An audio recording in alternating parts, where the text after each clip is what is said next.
We need a new system. We need a new society. We need to demand that which may have sounded impossible even a few weeks ago, but is not only realizable, but an imperative necessity.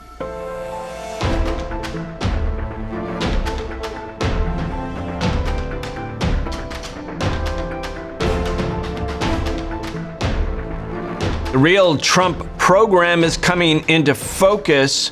Dramatic changes are coming in U.S. domestic and foreign policy, and protests are starting in cities and towns around the country as the mass firing of public sector workers starts to hit social programs, communities, and families. Welcome to the Socialist Program. I'm your host, Brian Becker. Today we're talking once again with Eugene Puryear. Eugene is an author. He's a political organizer. He is the co-host of the Freedom Side Live, which you can see on Breakthrough News every Thursday between 3 and 5 p.m. Eastern. Eugene, welcome back.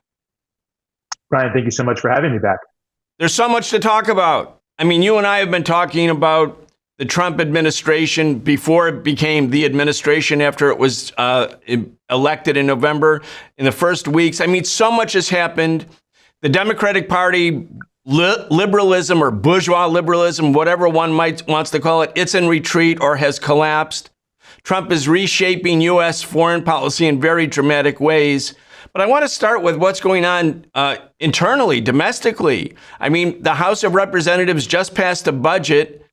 It couldn't be more dramatic. A tax giveaway, mainly to the rich, of $4 trillion and social spending cuts of $2 trillion. I mean, what's going to be the impact here?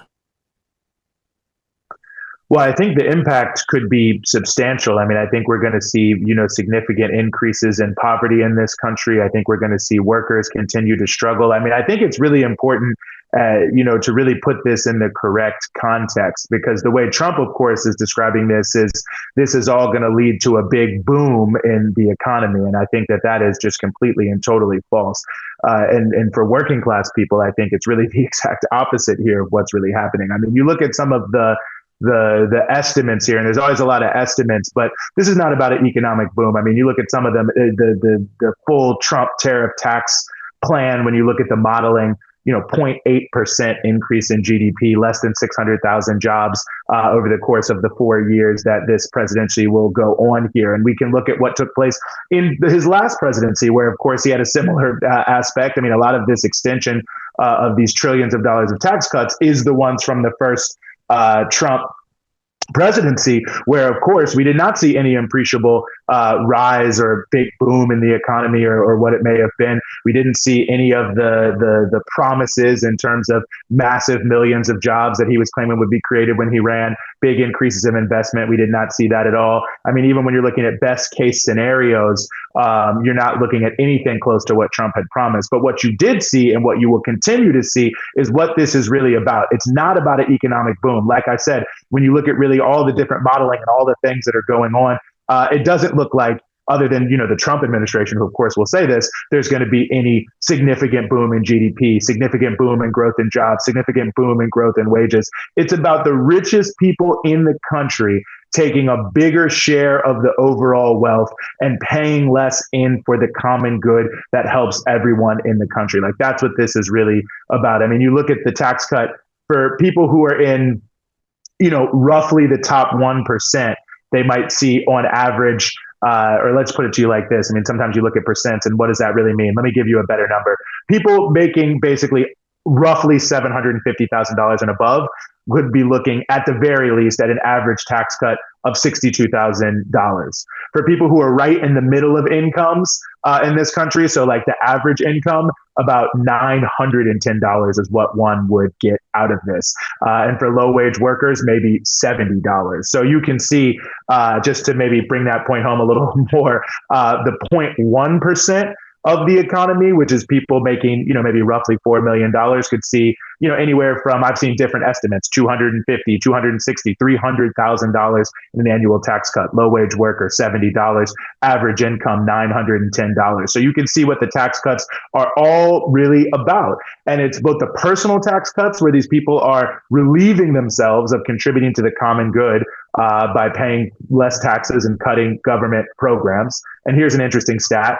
The cost of extending the tax cuts for the top 1%, about $1.1 trillion, about the same cost as at least some of the proposed cuts we've seen for Medicaid and for food stamps, right? So it gives you a sense right there exactly what's happening. So it's just taking money from food stamps and from Medicaid and giving it to billionaires and millionaires.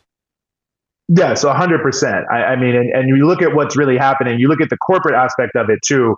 And I mentioned earlier, you didn't see in the first Trump term with these tax cuts any real big boom in investment. Well, that's because all the corporate profits are just being redistributed to the richest people. I mean, from 2022 to 2024, there was nearly $3 trillion in stock buybacks, right? Which is basically where corporations just give out money to the richest shareholders of all of these public corporations. And you also think in that same time, roughly 50 cents of every dollar of inflation is going to corporate profits. I saw, in 2023, a recent study that looked at just a number of months, 53 cents on the dollar of inflation going to corporate profits. So ultimately what's happening here is massive corporate profiteering around inflation, the transferring of significant profits made by price gouging us and reducing corporate taxes just being redistributed to the wealthiest shareholders, the wealthiest individuals, not in order to actually help grow the economy, but just to increase their own wealth, their own luxury living. And so no surprise,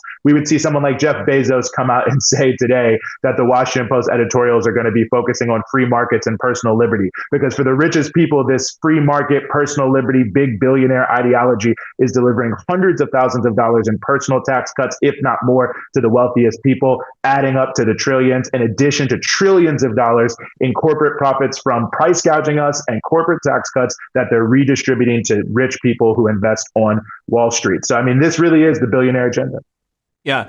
People are getting very upset, Eugene.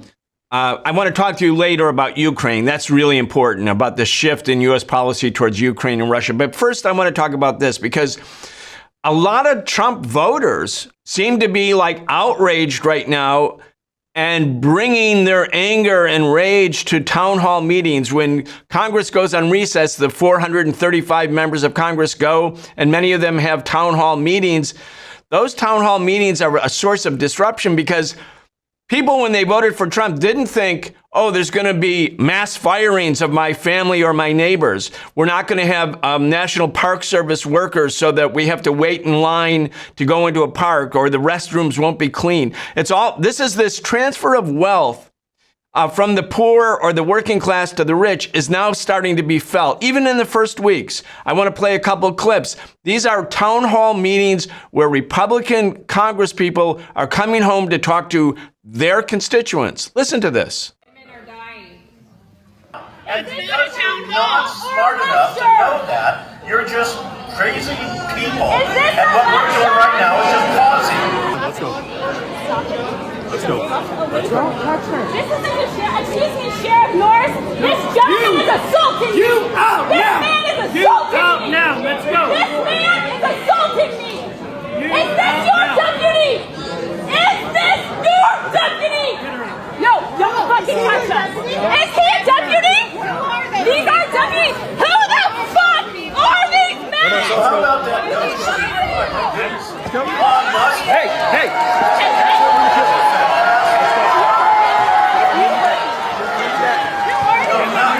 It's too bad. Do your job. Do your job. Stop being a puppet. Do your job. Here you have deputies hauling out this woman because she's protesting about all these cuts. Those people at this Republican congressperson do your job, meaning stand up to Trump. These are districts that voted for Trump. Yeah, I mean, I think, it's no surprise that people are angry and people are upset. I mean, the different, challenges that are out there. I mean, they talk so much about all the different things that they're going to do for working class people. And as you mentioned, Brian, you can see right now they're taking, critical access to all aspects. I mean, everything from the Forestry Service to the National Park Service to, looking at Medicaid. I mean, it's not even 100% clear how deep the cuts might be. There's 72 million people, really people on the lower end of the income scale. I mean, people know that significant cuts to Medicaid, significant cuts to SNAP, which is, known popularly as food stamps, really mean that people will lack access to quality healthcare, have to pay significantly more money for it, that they won't be able to get enough food or nutritious food. I mean, you've already got 40 some odd million people in the United States suffering from hunger at any given time. So people thinking about what it means for those numbers to go up. I mean, all these different things that are out there. I mean, you look at some of what's been proposed, because you look at you mentioned the sort of $2.4 trillion in cuts. Part of it is to fully extend the tax cuts. The Republican leadership is saying that you have to, also reach this certain threshold of brutal cuts to social programs. We don't know what they'll all be, but when you start to look at them, no wonder anger is growing. I mean, some estimates show, because, of course, Trump said during the campaign, he had nothing to do with Project 2025. So now we see that's totally fake. And many of the same people who wrote all the chapters for all the government agencies are going in. So you think about the Department of Education and some of the proposed cuts in Project 2025 could wipe out 6% of the teacher workforce in some of the poorest schools all across the country. I mean, and certainly it'll take away funding for the lowest income schools, which, has its own issues with it in terms of the way it's laid out. But at the end of the day, it's not like they're going to replace it with a better system. They're just going to cut the funding to the lowest income schools, which means that there will be less resources. They're talking about cutting Head Start, which means that the youngest people will be denied, developmental assistance to grow into the healthiest, smartest human beings they can be. So, I mean, these are dire things. I mean, even talking about possibly cutting elements of SSI to help poor families who have children with cerebral palsy. I mean, this is actually something that they were doing in the first term, or trying to do in the first term, that could come back in some of these cuts. So, I mean, really, when you think about it, I mean, deep cuts to the disabled community, deepening hunger amongst children in particular, cutting the ability of people to have, access to quality healthcare and education, and all in the context where, again, if we go back to our first point, it's not as if these are policies that are going to be a big economic boon. They're going to actually just be a transfer of wealth to the richest people. And you think about some of the aspects of this that are so wild. I mean, you had the labor secretary who proposed, who couldn't even answer if $7.25 was enough, the minimum wage, the federal minimum wage for someone to live on. Everyone knows that's not true. In fact, we actually know from research that was done by the Economic Policy Institute on this very issue, that any wage below $15 an hour is insufficient to meet a one-person basic family budget in any county or metro area in the United States. So think about that. They're saying no tax on tips, no tax on overtime, but they're not talking about the minimum wage, which actually means that when cost of healthcare increasing, cost of childcare are increasing, cost of potentially educating your children at a young age are definitely going to be increasing. There's inflation that's still out here, that basically, in order to get more income, you're going to have to work more overtime. And you're also going to have to hustle more for your tips, because if there's no taxes on it, that might allow you to get a greater subset of income. So actually, the whole plan is to make people work longer and harder and make it seem like these little tax cuts are helping them, but their wages are still poverty wages, which means that they will have to let themselves be more exploited by bosses because they'll need the jobs more. So the costs are increasing, the money via taxes is being sent to the wealthiest people, and there's no real plan to boost wages or to boost jobs in a significant way. And in fact, under the cover of things that sound great, like no tax on tips and no tax on overtime, they're actually going to be making people work harder and work longer to try to pay for the increase in costs and all of these basic services that are going to happen because of the cuts that they're doing to the government. Yeah. And there's also this issue that you and I have talked about, where this billionaire agenda, the Robin Hood in reverse, steal from the poor and give to the rich, Robin Hood in reverse, in order to conceal what they were doing at the beginning, they tried to get all native-born citizen workers to get angry about immigrants. They wanted white people to get angry about any advances for Black and Latino people. They wanted to have men become angry that women had any advancement in the workplace or any sort of mitigation of earlier discrimination patterns. So the attack on DEI, which you and I talked about at length, it not only is completely false, it's rubbish, it's nonsense, it's complete racism, as you pointed out, but it was basically diversion. It was like a weapon of mass distraction. Like, get the people to look over here, hate the people over here, while the billionaires come in and actually steal from everybody, whether you're black or white or Latino or Asian American or Arab American or indigenous. If you're a working class person, a middle class person, especially if you're a poor person, you're getting ripped off right now. But this is this classic con, a weapon of mass distraction. Use racism, use sexism, use xenophobia to change the subject. No, I mean, I think that is exactly the case, right? I mean, you look at what's happening with Doge, for instance, and the way that the cuts sort of work together with that, right? Like, if you create the perspective, and this is certainly, the perspective that they're putting out, that most of the government waste, right, is just, these DEI programs that aren't doing anything, that are just, liberal identity politics, whatever it may be. Then when people see these huge cuts in programs, then the perspective is, okay, well, if immigrants were draining the resources of the government, if we were wasting a lot of money on DEI and all these other things, then maybe these big cuts won't be so bad. And so you can see how the two things sort of are working together as part of one agenda to create, as you said, a weapon of mass distraction. I mean, there's 72 million people on Medicaid, as I mentioned. I mean, there's 10 million people whose housing is made more affordable by rental assistance, which is another area where there's going to be cuts. There's tens of millions of people who, because of the existence of poverty wages all across the country, which again, Trump's labor secretary is supposed to be pro-worker MAGA, right? Pro-worker MAGA couldn't say if $7.25 an hour is enough to live on. I mean, it really is amazing when you think about it.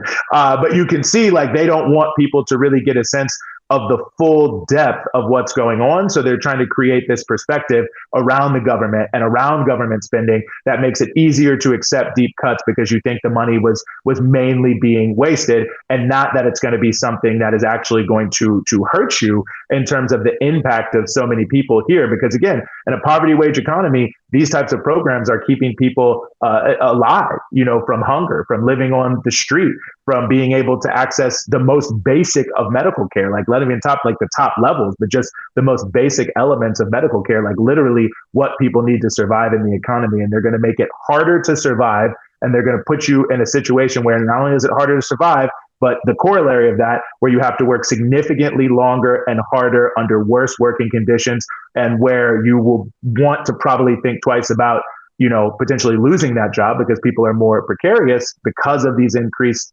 realities and cost and difficulties to survive.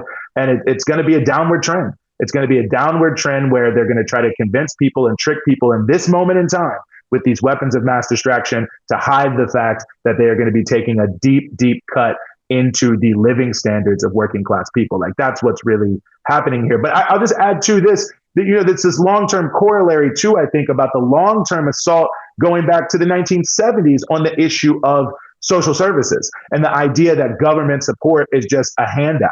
I mean, I think I remember an article, this is, I want to say 2012, maybe it was 2020, I don't know. But it was about in an election year, people in Eastern Kentucky, in Appalachia, where there's deep, deep poverty there, and many people are on public assistance. But the shame people felt about saying they were on public assistance, people didn't want to talk about it because the perception is that you were lazy, that you weren't doing enough, that you weren't working hard enough, when everyone knows that you can work extremely hard in America. Most people working extremely hard, many people not making it working extremely hard, most people barely making it working extremely hard. But the idea that's created is that these social services are somehow a sign of your own personal failure. And I think that is also another important fact in this. Like, not only are they going to be pursuing policies that will not increase your wages, will not significantly increase jobs, will not significantly increase economic growth, but in the context of that stagnation and your impoverishment or near impoverishment, they're going to cut the things that you need to survive, but try to create this atmosphere around it that will make people unwilling to speak out because they might feel ashamed or that this is not it. So we're seeing the long-term effects as well that I think Doge and all these other things are magnifying about government spending. That is, again, just to go back to where we started, why do they not want to spend the money? Basically, this is a social wage. And what they don't pay you at your job, the government in taxes is sort of supplementing it to help people survive. Rich people do not want to do that much of that. They want to pursue tax cuts to get trillions of dollars, which means they have to reduce these programs. And that's exactly what's happening. Yeah, it's open class warfare. in the United States right now. And I think it's going to lead to a two-sided class war. We see the beginnings of it, as we could see at these town hall meetings. It's going to grow. This class struggle in the United States is definitely going to grow. Let's go back there to the point that you were making, that this isn't only the Republicans and it's not only Trump, even though it's really, we've entered a new stage for sure. And I want to talk a little bit about why it's a new stage. But, during the Clinton administration, Clinton's elected November 1992, takes office January 1993. Right away, they said, we want to reduce the workforce, the federal workforce. And over the next 8 years that Clinton was president, they reduced the number of federal workers by 426,000. 426,000. That's a lot. They also eliminated welfare as we know it, as Bill Clinton said, which was basically, as you said, public assistance programs so that poor people won't die. That's what it was. I mean, they eliminated that in one fell swoop.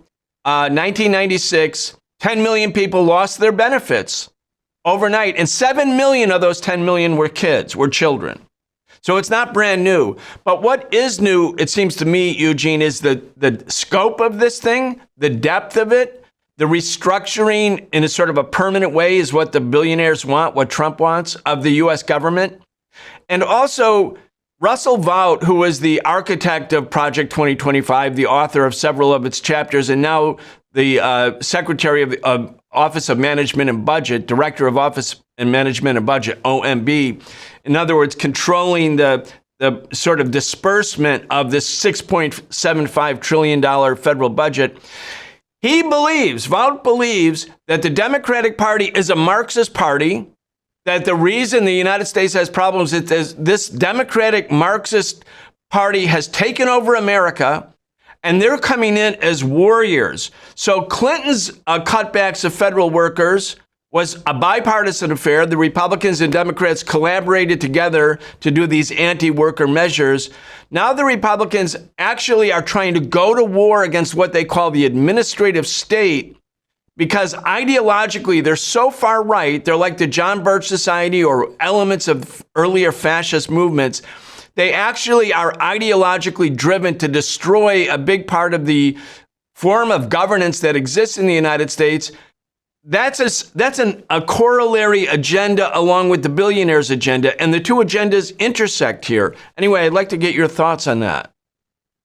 No, I mean, I think it's a very good point. And I mean, it speaks to what their definition of Marxist is. But, look at Trump himself. He has all of these references to the Gilded Age, right? Like things were good in the 1890s and 1912 and all these other times, which when you go back and you look at it, times where, almost all working class people were living in deep poverty, where, of course, Jim Crow was reigning in the country, where people were living in some slums, relying on charity, where there was no consumer rights or protection. So, of course, there was all sorts of, negative aspects in terms of the poisoning of the food, of the earth, of all these different realities that were there. Ultimately, things that have changed, I think most people would consider for the better. I mean, the entire sort of context of the muckrakers, who are some of the most, celebrated people in terms of investigative journalism in American history. I mean, this is what they were revealing. The time that Trump says was the greatest was the time that, it's called the Gilded Age because it was the greatest for a small number of people,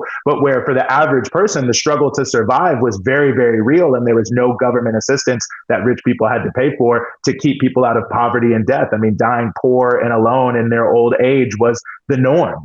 This is what we're thinking about. To live in a total slum was the norm in all major cities. To not be able to have the rights and protections of unions was the norm.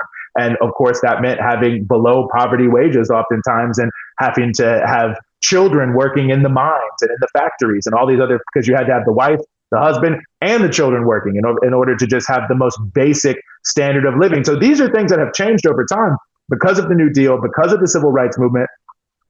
Ultimately, really because the struggle of working class and oppressed people to take some power over the machinery of society and impose some basic standards on the richest people and how they work. So if that's the mentality, I think Marxism for the Russell Vaught's of the world, for the Trumps of the world, really just means any control of working class and oppressed people over the prerogatives of the richest people. And it's up to the richest people to decide how much they want to pay in taxes. It's up to the rich people to decide how much they want to pay in wages and what your working conditions is. It's up to the rich people to decide who comes in the country, who leaves the country, and how they live in the country. It's up to the rich people to decide whether or not we're going to address racism or actually drive racial inequality to a deeper aspect. And anything that prevents the ability of the rich people to determine these basic realities for working class people to have any sort of say. I mean, think about it. Like, this is why they revere the founding fathers so much, because those people were so honest that they did not want average people to have any input in the government. They did not want to do it because they saw most people as uneducated and poor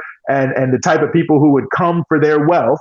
And they wanted just to have a tiny elite group of people who were going to decide everything. And I think those are the times that Trump seems to be hearkening back to. And I think Marxism for these people is really just the idea that average working class and oppressed people should be able to impose some basic standards via the institution of the government to ensure their own survival, that they are not unfairly discriminated against, and that their children and their families and their loved ones and neighbors have access to opportunities that are coming from the great wealth and the great other things that are created by society. Like, that's what they really mean when they say Marxism. It's having some control over your life if you're a working class or oppressed person, which I think speaks very heavily to their overall agenda and why you can see the billionaire agenda coming together with this overall elite agenda, as you mentioned. Wow, that's really important, Eugene. I 100% agree with you. I think it's people really have to kind of wrap their head around this idea. The reason the Democrats are, quote, a Marxist party is they represent a part of a U.S. government that has evolved over decades and decades and actually centuries of class struggle, such that there's been an expansion on the economic and social front and the political front of certain democratic rights. So as you pointed out, in 1933, the Communist Party's slogan was "Fight, Don't Starve," because in 1933, when 25% of the U.S. working class was unemployed, not because of anything they did, but because of a capitalist economic meltdown, which happens every decade, they were going to starve to death. And in fact, 5,000 people did starve to death because there was no unemployment insurance. There was no Medicaid. There was no Medicare. There was nothing. There was no Social Security. And so the workers fought back. Labor fought back. There were sit-down strikes all over the country. There was general strikes in Toledo, Ohio, San Francisco, Minneapolis. And there were certain reforms that were passed. They were limited, but certain important reforms, including the right to form a union, the Wagner Act. Now, or the Wagner Decision or Act, I can't remember. You'll clarify it. But that was in 1935. And that was like after 150 years after the government was formed with the 1787 Constitution, workers had the right to form unions. Then you have the civil rights movement, Eugene, which is even way more significant than the 30s in terms of the changes that took place in society. We talked about it, but I want to talk about it again, because it wasn't simply about anti-discrimination or the end of formal legal apartheid, which the 1964 Civil Rights Act and 65 Voting Rights Act did. This was a real change in the way the lives of working class people, all working class people, in fact, America changed. It was a cultural revolution. When they say make America great again, as you're pointing out, what they're really saying is go back before the 60s, the civil rights movement, go back before the 30s, go back when it was like a pure plutocracy oligarchy for the rich. Anyway, let's just talk about how the country did change in the 60s. Yeah, well, I mean, I think there's a number of different points, and it was really building, I think, on the issue of many aspects of the New Deal in terms of the expansion of social insurance, which was something that had always been championed, by the way, by forces who had been championing civil rights, especially in the 1930s and the 1940s. I mean, you had the overall change in the cultural atmosphere that inspired things like the consumer rights movement and the ability to try to prevent corporations from poisoning us and killing us in different ways. Women coming into the forefront in the women's liberation and women's rights movement, the American of the disabled movement coming into its own, the LGBTQ community. And so you had a certain basic reality that was saying that there was a two-track system that had to continue. I mean, one, the reforms of the New Deal, the idea that there should be social assistance that should be part of the collective common good that should help people get at least the most basics that they need to survive should continue to expand and exist, and that was one of the fundamental goals of government and society, and that also the sort of rampant discrimination that existed under the capitalist system, had to be curtailed. And even if it obviously wasn't being completely destroyed, that it at the very least had to be curtailed. So you had really, again, just like sort of workers developing the right to strike and to form unions and all these different pieces to really have the protection to have some regulation over their wages and working conditions. You also have the idea that workers in all of their diversity would be able to use similarly through the agency of the government the possibility to prevent themselves being unfairly discriminated against, whether in the job or any other aspect of society. So again, it's a form of empowerment of the masses of the people over the elites who run society. And it has various different elements and various different contradictions, but that's why they want to go back before the 60s. That's why they want to go back before the New Deal, because they want to roll it back to a situation where, the specifics of what will change, we'll have to see, but where in the most basic outlines, it is rolling back the ability of the masses of people to have some level of control over how they live, how they survive, over the lived environment around them, sustainability, making sure the earth can continue. I mean, all these various different pieces that, I think most people would like to have some say over and some control in, and wouldn't like just some billionaire to determine for them. But obviously, it's handsome rewards when the billionaires control things for themselves. That civil rights movement really helped create the energy for the environmental protection movement. When I was a kid, the lakes, you couldn't go into the lakes. I grew up in upstate New York. Lake Erie was dead. I mean, completely dead from pollution. I mean, the cities were so filled with smog. People couldn't breathe. They were dying prematurely because of the sort of unmitigated pollution. Environmental protections have been pretty weak in the United States, but they haven't been without impact. That's another thing when they talk about getting rid of regulations, not too many, but all regulations on business. They want to get rid of all of that. They don't care what's going to happen to our children. They don't care about what's going to happen in 10 years. They don't care what's going to happen in 5 years. What they want to do is make money this year. That's entirely the program of the billionaires and the capitalists. No, I think that's 100% true. That's ultimately what it comes down to. This is a battle for control. It's a battle for whether or not average working class people, oppressed people, the broad majority, the vast majority of the country is going to be able to have some say in your working conditions, your living conditions, and really your ability to access basic survival. All right, I want to turn to Trump's foreign policy. I want to start with a clip from Trump. It's him talking about how the U.S. intends to loot the natural resources of Ukraine. I mean, all in the name of helping Ukraine. I mean, so many Ukrainians have died, not to mention so many Russians. So many have been wounded, so much destruction. And now Trump acts like the U.S. has done this great favor for Ukraine by providing Ukraine with weapons. And the quid pro quo will be they have to give over their natural resources, including rare earth minerals, to Trump. I mean, it's so gross. It's so mafia-like. It's so gangster. So openly, brazenly colonial. I mean, Ukraine is a colony right now. Trump is dealing with Ukraine the way the French did or wanted to deal with the people in Haiti or the people in the Sahel in Africa. Anyway, let's listen to this clip.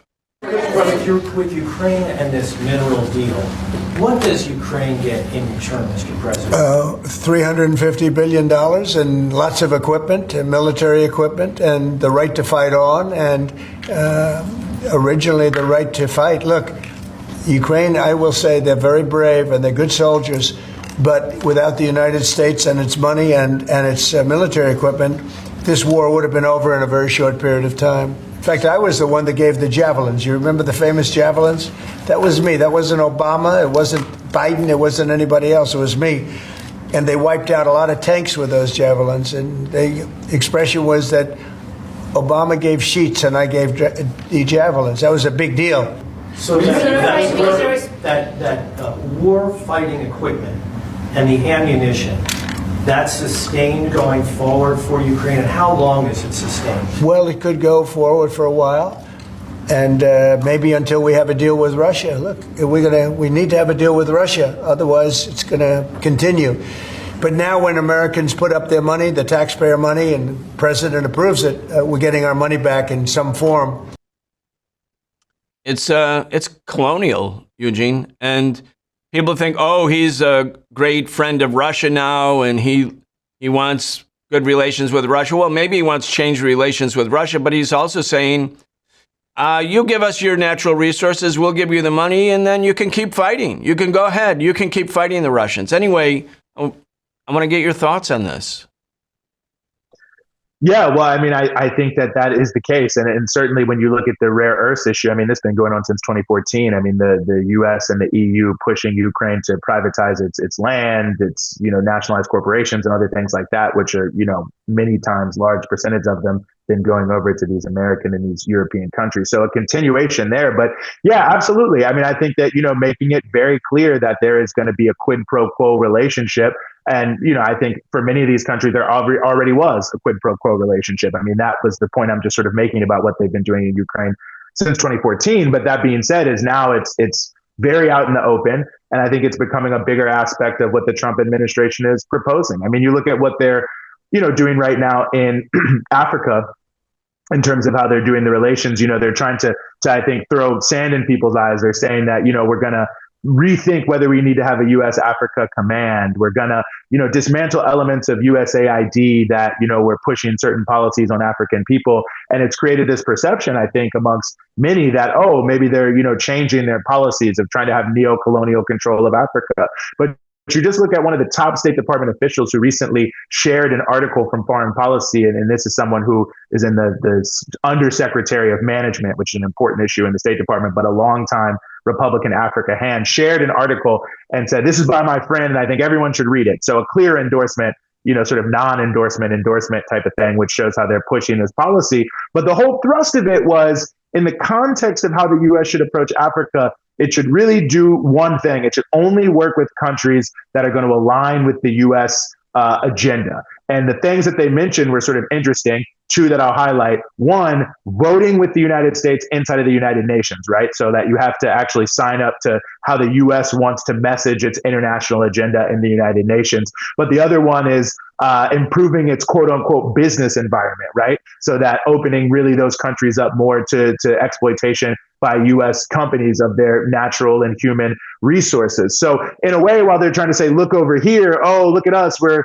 moving away from this woke neoliberal regime change agenda in Africa, they're actually moving towards trying to do a more solid foundation of neo-colonial control by restricting it, in the words of this article, conditioning any economic aid, military aid, or anything like that to basically allowing your country to be even further openly looted by the United States, and by openly showing your fealty to the United States in critical geostrategic moments in something like the United Nations. And you can already see, just to put a fine point on this, just to give you a specific example, that you've got many of the people who are Trump's main Africa hands, and it's also in this article, saying that we should recognize, we being the United States government, Somaliland, which is a part of Somalia. And the thing that's notable about that is when you look at how Somaliland has been lobbying the U.S. and the U.K. to support its independence, we will be a 100% pro-Western base in a critical region. So right by the Bab el-Mandeb Strait, right, which is close to the Suez Canal, which is right by Yemen.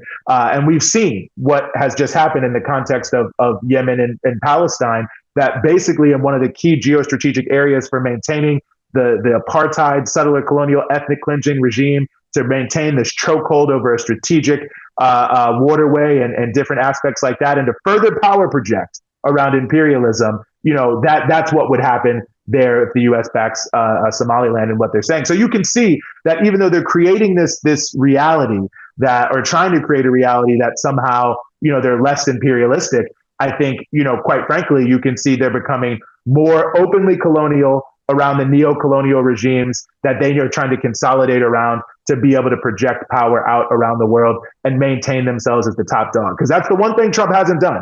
Whatever you want to say about all the other aspects of what Trump is saying on foreign policy, he still wants America to be the unipolar hegemon. Everything he talks about is about the U.S. controlling everything, not letting the dollar lose its hegemony and being the main currency, being one of the aspects he's talking about every deal he says he wants to make. It's all about a deal, but it's not really a deal. It's about every other country being subordinated to the United States. So at the end of the day, even though there are various pieces moving, and we can talk more, I think, about this, I think whether we're talking about the sort of Ukraine mafia colonialism thing that we started on, whether we're talking about the attempt to sort of actually strengthen the neo-colonial base in Africa directly, by the way, to challenge the influence of China, they say, they're openly saying this. We're seeing the same basic contours in the Trump administration of wanting to maintain this, unipolar U.S. control over everyone else, and every other country has to be subordinated to them. And many countries are going to be forced to pay a direct, open, and heavy price, maybe more than in the past, or just more openly in the past, in the context of that system. Yeah, that's really important. It's really important for people not to be hoodwinked by the so-called peace agenda of Trump or the anti-imperialist agenda of Trump. None of that is true, as you're pointing out, with the facts about what's actually going on. Not to mention his open, and we talked about this in the last time you and I talked on this show, he's serious about taking control of Greenland. He's serious about taking the Panama Canal. I mean, the idea of territorial expansion, as you pointed out in the last show, was sort of a norm for U.S. imperialism like 125 years ago, and even after that. But now it's considered like something from an earlier era, like maybe 1,000 years ago. Well, no, it's not 1,000 years ago. It's quite recent, but it's also back. Trump represents a unipolar scheme that's open and brazen and not hidden at all, but we have to call it by its right name. No, I think that's 100% true. And I'll say two things about it, because there is this smoke and mirror aspect. The other thing, they're saying they're going to cut the Pentagon, but the big, beautiful bill that's coming before House is actually $100 billion more for the Pentagon. So, watch what they say. Rick Grinnell, we're not doing regime change, but you still see them trying to strangle Cuba. But, putting that aside, I think there's also an element where these things sort of work together. And I think one of them, it reminds me of something that I saw a Palantir executive say recently, that the biggest problem is that there's a war between the U.S. and China knows they're in a war with the U.S., but the U.S., doesn't know that they're in a war. And that's something that we have to change. We have to try to shape the information environment of people to tell them this. I mentioned in the last show, Elbridge Colby, who's the Undersecretary of Defense for Policy, which is an important shape. But his entire approach, and the thing that made him famous, is this exact idea that the U.S. has become overextended in the context of all these different wars and regime change operations around the world, and it's kind of lost track of the main issue, which is to try to restrict China's growth and the ability of China to challenge the U.S. sort of unipolar hegemony. And so in that context, and you can see different elements of how this could play out, but in that context, it kind of makes sense that, or it makes some greater sense, I don't know how deep their through line is here, that even in the context of this sort of more aggressive agenda, that some elements of it are also trying to sort of buy time and get the United States to be in a better position to confront China, if you think about it. Like if you look at, what just happened with the potential TikTok ban and Trump's reversal on that. I mean, I think very few people predicted that banning TikTok would get millions of people to start to question U.S. policy with China overall. So think about, again, that Palantir executive saying we're in a war with China, but we're not ready. Like you can already see that it's the anti-China, sentiment in the country, which is significant, is maybe not as deep as many people would have thought. So, you need to buy time. You look at what's happening with China's rise. China's trade with the global South and the BRICS countries is about $1.6 trillion a year. China's trade with the US, Europe, and Japan is about $1.3 trillion a year. So a significant amount of China's growth and rise is because China is playing a critical role in the new rising parts of the population in Asia, especially East and Southeast Asia, and in Africa, which I think seem to be in West Asia, sort of the growing center of gravity of the world economy is moving in that direction, right? So if you feel like, okay, China's growing stronger and some of it is hard for us to kneecap economically because it's not related to the United States, which means we have to be more prepared militarily. It means that both economic and militarily, the struggle will have to become a lot sharper. If we're not exactly ready, well, then don't we want to find a way to disrupt the momentum of this consolidation of that $1.6 trillion of China with the global South and the BRICS nations, right? So you might think, yeah, let's try to see if we can find a way to make more peace with Russia. Let's see if we can cut a deal with China. Let's see if we can reduce tensions in Northeast Asia vis-a-vis North Korea. Maybe let's have a little bit of retrenchment in Africa, but sort of strengthen our base of neo-colonial control. But try to strengthen the base, right? So it's a little bit of a step back, even though it's in service of the same agenda, backing the Malays of the world in Argentina, the Bukeles of the world in El Salvador to strengthen the right-wing forces in Latin America. Like, it can appear as if it's like a quote unquote peace policy. But to me, when you start to put all the pieces together, especially the big, beautiful bill having $100 billion more for the Pentagon, this increase in lethality being the main focus that they want to have there. A lot of this looks to me, how much of it they'll even do is an open question, but let's say they do a lot of it.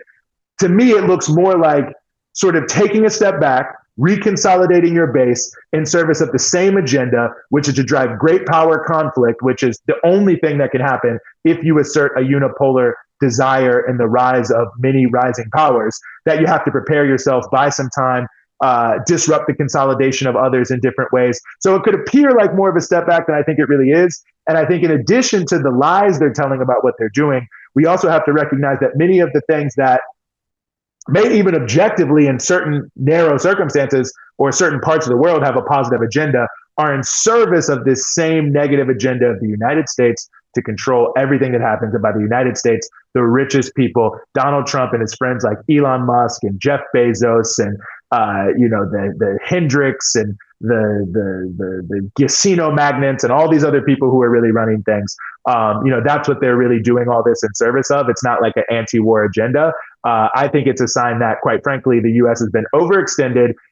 Many people in the United States do not want great power conflict, and they haven't been able to shape the information environment in enough of a time, and they have to find a way to kind of buy time as they're figuring out how to reconsolidate their agenda, which we could go on to talk about this. But I think that's another element of what we're seeing with the FBI, with the rise of ICE, with the rise of all these cop cities around the world, is that they're sort of militarizing the country as well to discipline the working class in the service of this billionaire agenda that they know they're going to take a big attack on to try to hold the lid on the boiling pot of people getting angry. So important for people. This is important, especially for socialists, especially for people who consider themselves to be socialist organizers, people fighting for far-reaching change, people who are against imperialism. Don't be taken in by the temporary maneuveristic attitude or tactics of either the Republicans or the Democrats. And this is what's happening a little bit, Eugene, in social media world, where everybody's doing like sort of instantaneous hot takes about the latest news. So if Trump says, why can't we have better relations with Russia? Why shouldn't we end the war in Ukraine? A lot of people, even on the left, say, well, look, that's better. I mean, Biden and Blinken and Sullivan, they were like the war makers for Ukraine. Maybe this is a breath of fresh air. Maybe even though we don't agree with Trump on this or that, maybe it's positive. Well, what the point that you're making has to be foundational for serious people.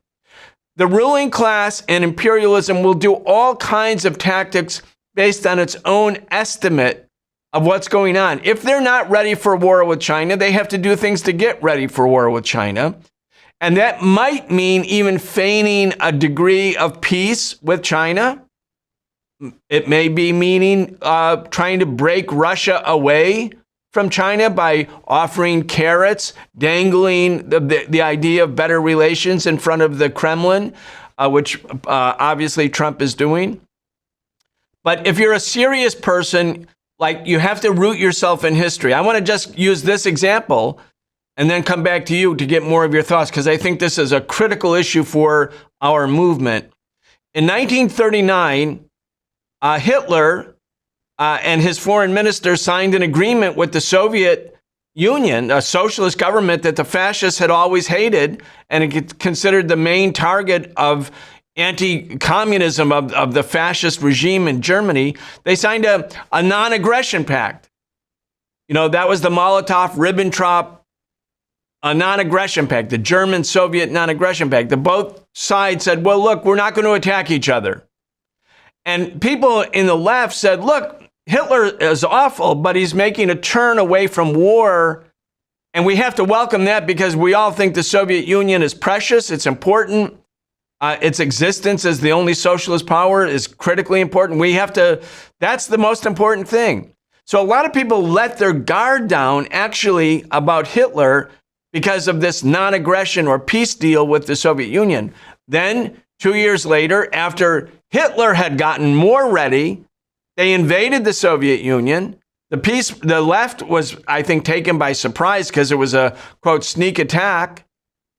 And then 27 million people died in the Soviet Union. Obviously the Red Army and the Soviet people defeated Hitler, but at what cost?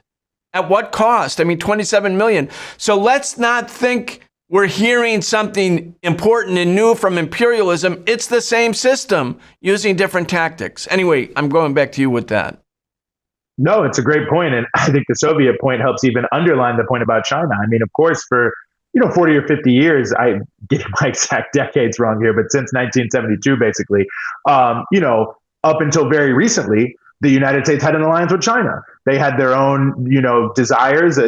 Some of them had to do, of course, with splitting the socialist camp and isolating the Soviet Union and China to some degree to make it easier for capitalism and imperialism to go around the world. Some of it had various economic aspects in terms of the meshing of the Western economy with the Chinese economy. But the point being, and you can remember this very well, I mean, there was a point where Chinese officials were constantly being feted in the United States. And it was great to work with China. And you wanted to come closer together with China.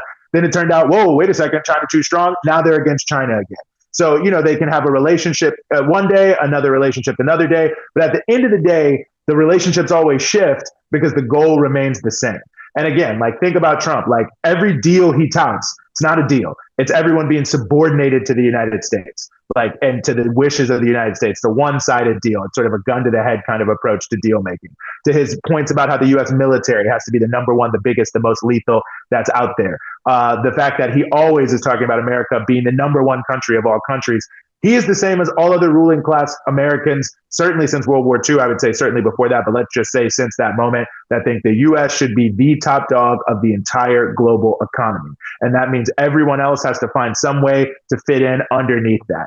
At different times, some people are not going to want to fit in. At other times, they will want to fit in. There can be shifting alliances and shifting things changing. Sometimes you can go on the offensive. Sometimes you got to go back out on the defensive. I mean, you can remember many people here, I'm sure you can remember, Brian, the whole context of Vietnam War syndrome and people saying, oh, America will never go to war again. But of course, they did invade Iraq and did all these different pieces. They were forced to retreat because the resistance to what had happened in Vietnam and Southeast Asia was so broad and deep that Americans were like, we should never do something like this again. That's the whole conversation against Reagan, right, in Central America that won millions of people in the streets against his policies there was, we don't want another Vietnam. And so ultimately it took some time. It took decades. It took, various different changes, all volunteer military, different things that they did to prepare the grounds. But of course, boom, then they end up going in the Middle East. And of course, in the wake of that, similar sort of situation, which is why I think a lot of people, whatever they think about Russia and China, are kind of like, yeah, but a war, that just seems like not really the look we're looking for. And again, to make another point about Palantir, the CEO who said it was so important to fight against the campus protests that had arisen against the genocide in Gaza was if the U.S. couldn't really prevail in the way they would want here, it would be more difficult to put U.S. troops anywhere. Because obviously the whole criticism of the genocide in Gaza was also leaking over to a broader criticism of U.S. imperialism, right? So they can see how, there's still a lot of resistance to doing these things. They need to shape and mold public opinion. So there's always going to be these different shifts, these different changes. But at the end of the day, if the goal remains the same, the goal of Trump, the goal of Biden, the goal of Obama, the goal of Bush, the goal of Clinton, the goal of Bush, the goal of Reagan, the goal of Carter, the goal, I mean, you see where I'm going here. You just have to look at what they say at the time is we are going to be number one and everyone else got to fit in underneath that some way, shape or form. And we'll shift our alliances however we have to maintain that basic reality. Yeah. It's the same goal of world domination and it's the same system of imperialism and capitalism. So I just want to keep kind of harping on that theme for our movement. Don't get taken in. Don't let the wool be put over your eyes. Don't let somebody throw sand in your eyes. Don't focus on hot takes. Understand the nature of the capitalist system, which is, as Lenin pointed out, in this era, a system of imperialism, of global domination. Talking about how the ruling class can also change tactics. Right now, the Democratic Party is condemning Trump for being an ally of Russia. Earlier, they were condemning Trump because he said he wanted better relations with Russia. Now he's actually acting like they could partner in some areas, like he has more in common with Putin than Zelensky. The U.S. Insisted that the European resolution condemning the Russian invasion of Ukraine be defeated. Actually, Trump made Israel vote with the United States against the condemnation of Russia. So the Democrats are saying, like, this is a major shift, a major change. And Russia is our number one enemy, and Putin is the worst thing ever. He is the devil, and you've made an alliance with the devil. Now, I want to play another clip. It's when Obama came into office. Hillary Clinton, who became the leading anti-Russian voice, who said the Kremlin is the reason she didn't win the election against Trump in 2016. She was then Secretary of State. She comes and meets with Sergei Lavrov, who is Russia's foreign minister at that time. Putin had just left office. He had become the prime minister, and there was a new president, Dmitry Medvedev. But listen to what she says, because relations had started to deteriorate in 2007, 2008, when the Bush administration insisted that Ukraine and Georgia, former Soviet republics, were going to be integrated into Ukraine, and Putin was angry and upset. So here's Hillary Clinton meeting with Sergei Lavrov right after she becomes Secretary of State in 2009. Just listen to this. You know, Sergei, in anticipation of this important meeting and our time here together, I wanted to present you with a little gift which represents what President Obama and Vice President Biden and I have been saying. And that is, we want to reset our relationship. And let's do it together. So we will do it together, okay? Thank you very much. You are very welcome. We worked hard to get the right Russian word. Do you think we got it? You get it wrong. I got it wrong. It should be перезагрузка. And this says перегрузка, which means overcharge. Well, we won't let you do that to us, I promise. Okay, thank you very much. Thank you so very much. Very kind of you. Would be on my desk. Well, we mean it, and we look forward to it.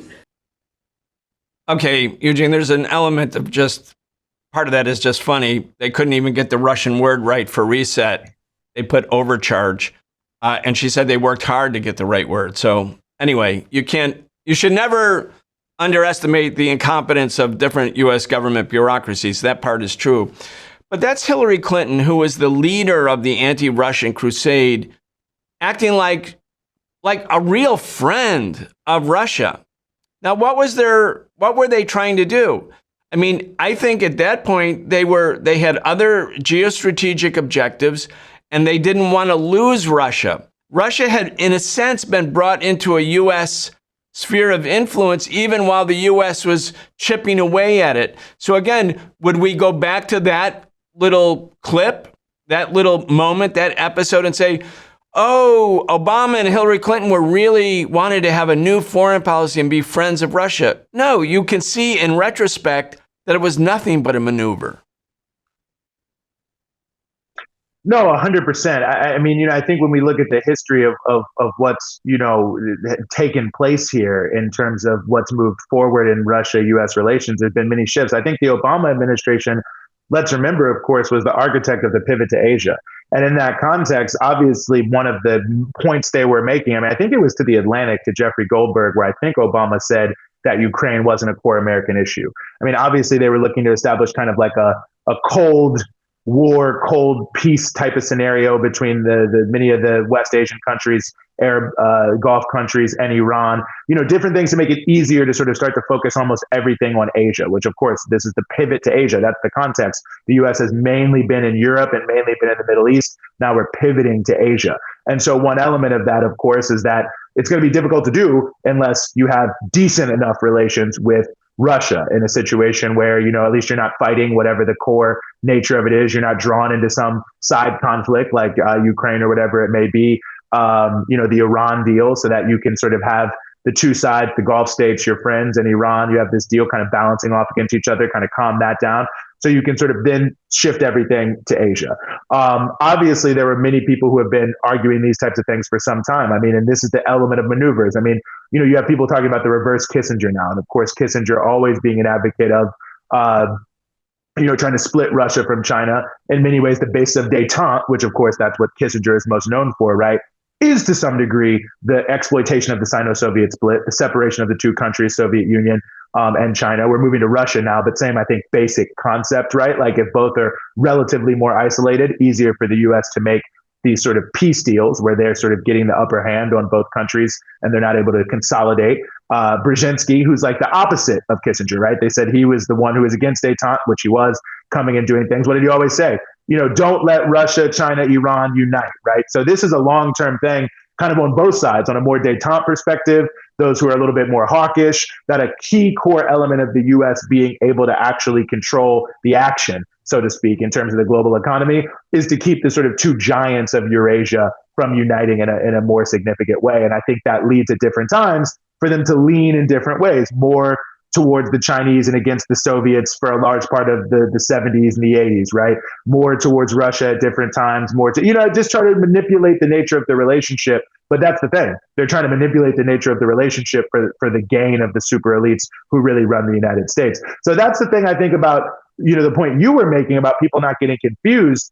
I mean, this is why you need to have sort of an independent anti-imperialist foreign policy, because it's easy for things to look similar on the surface, but be very different below the surface in terms of their substance. And so if you want to actually change the imperial nature of the United States, you have to change the basic goal, the basic relationship, which is the United States to dominate all things and to force all other people on the globe to be subordinate to, the 1% of the United States, about 1.5 million households as it's measured in terms of the taxes amongst, well over 150 million households. So like this tiny little sliver of people, and everyone knows big money controls politics, that every other person on the globe, including, by the way, the majority of people in the United States, have to just allow themselves to be dictated to and become the subjects to be moved around the chessboard by this tiny minority. Like if that's the goal, nothing is really going to change, no matter how the different things may shift and may look on the surface. But if you change the goal, that's how you actually change it at a substantive level. And I think that's, for foreign and domestic policy,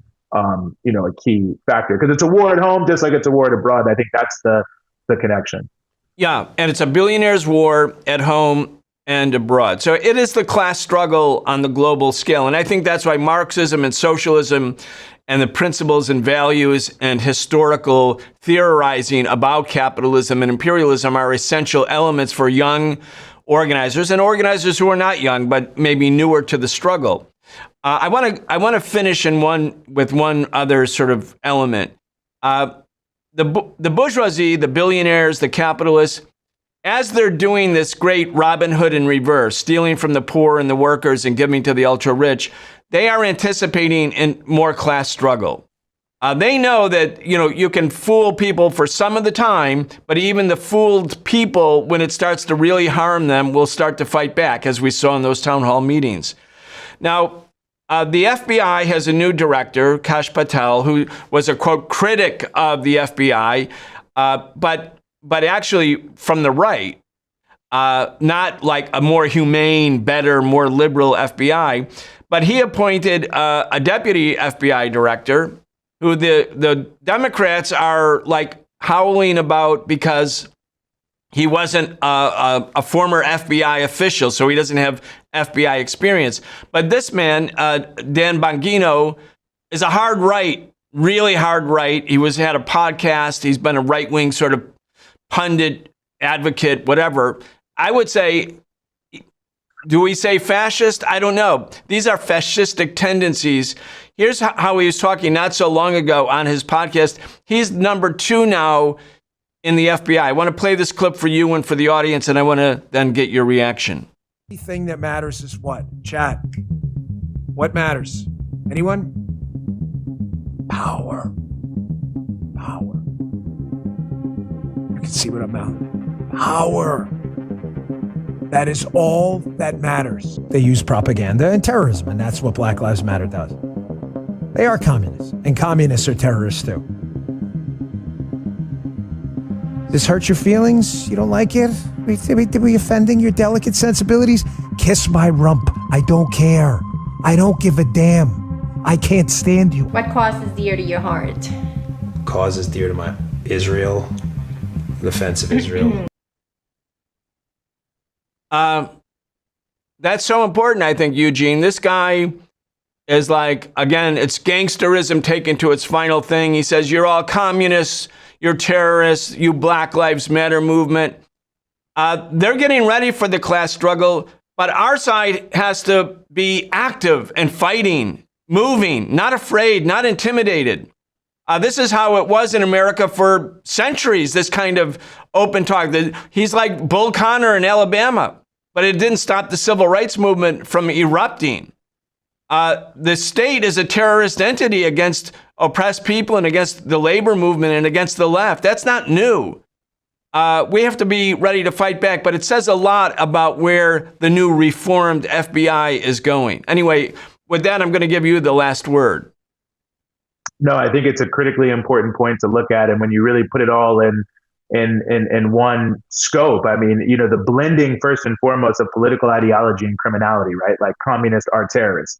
The thing he said about Israel, right? This is the same point that they're making there, that people who are speaking up in favor of Palestine are potentially or probably are terrorists and are controlled by terrorists. That a very significant subset of immigrants in the country are violent, brutal criminals who are linked to drug cartels. So it's throwing, you know, radical political activists, cartels, terrorists, all kind of in one bag that is helping to justify the massive increase of both sort of militarized state forces and also paramilitary forces. I mean, you have, of course, the FBI, which is saying that it's going to focus heavily on tracking down criminals and nationwide manhunts and all these other elements that are happening. You have this expansion of what's happening with ICE at the federal level. You have the cop city that people have heard about in Atlanta, but they're proliferating all around the country, as also the Trump administration is talking about pumping even more federal dollars into a police system, which, by the way, is totally linked from an intelligence perspective by fusion centers at the local, state, and federal level. So creating a bigger, broader dragnet. When you have, these private military contractors, like the Blackwater guy, whose name I'm forgetting now, talking about they want to build a private army to help Trump with deportations using U.S. military bases. When you think about the January 6th pardons and groups like the Oath Keepers and the Proud Boys, and you think about what happened with Kyle Rittenhouse, right? These groups that are coming together to sort of assist the police in cracking down on mass protest against the policies that are pushed forward by this billionaire agenda. They're militarizing the country because, when you say it's a war at home and a war abroad, like obviously imperialism is how the U.S. maintains its dominant role, but the exploitation of workers is a key factor in how the ruling class of the United States is getting its wealth.